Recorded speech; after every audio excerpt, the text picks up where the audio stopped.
My name is Dr Jacqueline Burgess. I am a lecturer in international business and the program coordinator for the Bachelor of Business in the School of Business and Creative Industries at the University of the Sunshine Coast. And I'm looking forward to presenting my research entitled Exploring Game Design Students' Understanding of Marketing. But first, I would like to acknowledge the traditional custodians of the land, in this case on the Sunshine Coast, for Gubbi Cubbi people, and pay my respects to elders past, present and emerging.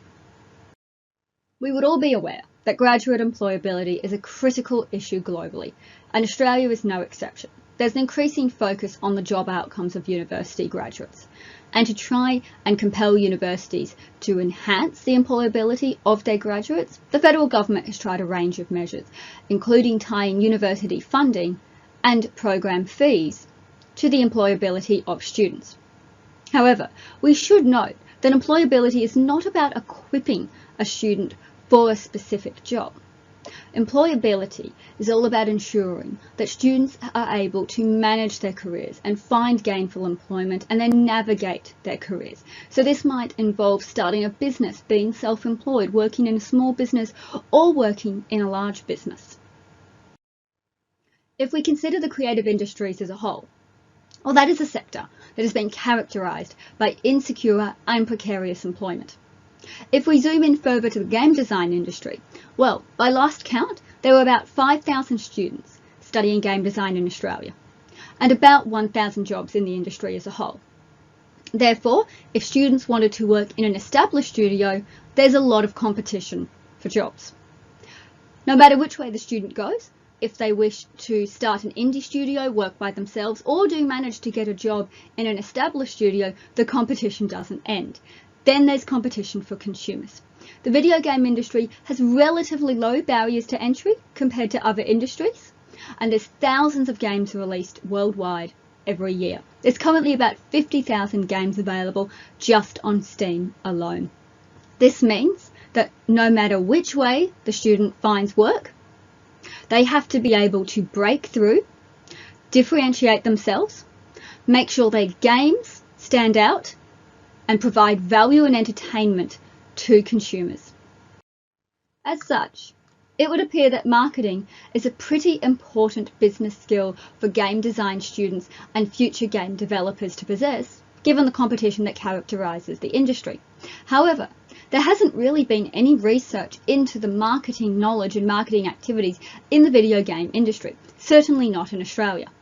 There has been research into the outcomes and impacts of marketing on consumers, such as examining brand communities and brand extensions, but the knowledge of marketing possessed and the marketing activities used by video game studios remains underexplored.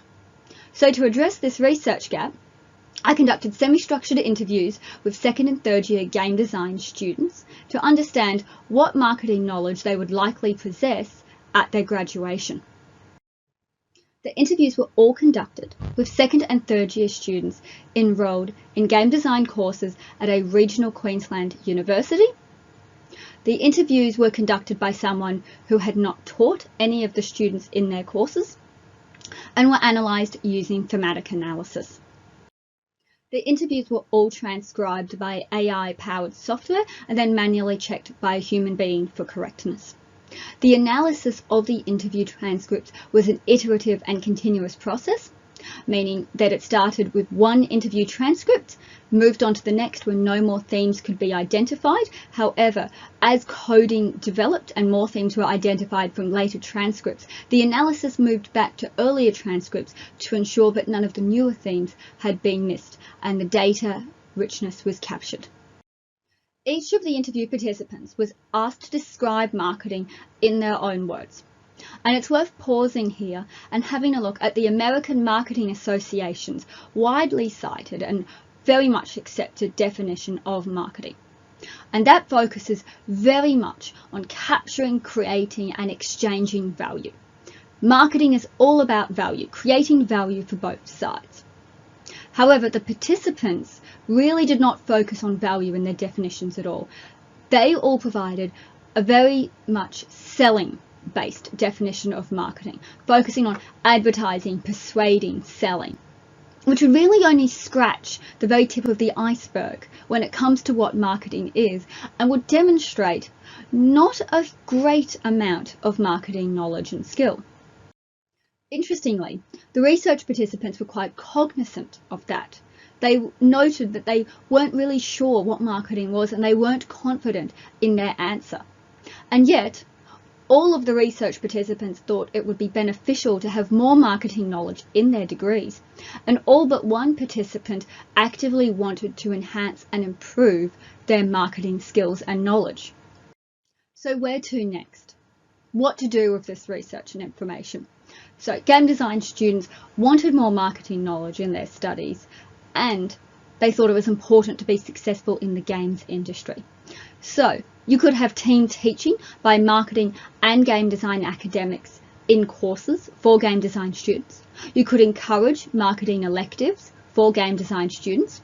In courses that had some team teaching or focused on marketing for game design students, you could include lots of very authentic assessment types, such as artifacts like blog posts, social media posts, marketing plans for a studio they might want to set up or a game that they might want to develop.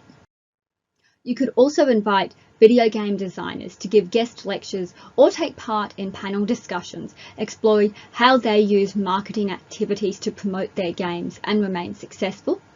And future research could also be conducted with representatives from video game developers and publishers to understand what is the level of marketing knowledge and what marketing activities take place in the industry to balance the student and industry perspective and knowledge.